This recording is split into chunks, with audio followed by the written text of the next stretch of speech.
కూటమి ప్రభుత్వం యాక్సెస్ అనే ప్రైవేట్ సంస్థతో తాజాగా చేసినటువంటి విద్యుత్ కొనుగోలు అగ్రిమెంట్ని చూస్తే చంద్రబాబు నాయుడు గారి అవినీతి అనేది మనకు స్పష్టంగా కనిపిస్తుంది. గతంలో వైఎస్ జగన్మోహన్ రెడ్డి గారి హయాంలో రైతులకు పగటిపూట 9 గంటలు నాణ్యమైన ఉచిత విద్యుత్ పథకాన్ని దీర్ఘకాలికంగా అమలు చేయాలని చెప్పి సెకీతో ఒక యూనిట్ విద్యుత్ కేవలం ₹2.49 మాత్రమే కొనుగోలుకి అగ్రిమెంట్ చేయడం మనం చూసాము. అదేదో పెద్ద అవినీతి చేసినట్టుగా తప్పుడు ఆరోపణలు జగన్మోహన్ రెడ్డి గారి మీద కూటమి నేతలు చేయటం మనం చూసాము.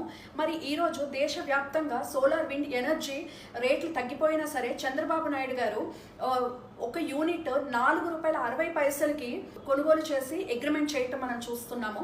పైగా 25 ఏళ్ల పాటు ఈ ధరల్ని తగ్గించడానికి వీలు లేకుండా సీలింగ్ షరతులు విధించడం ఎంతవరకు సమంజసం? అసలు ఇది కదా అవినీతి అంటే. చంద్రబాబు నాయుడు గారు ఆ రాష్ట్ర ప్రజలకి సమాధానం చెప్పవలసినటువంటి అవసరం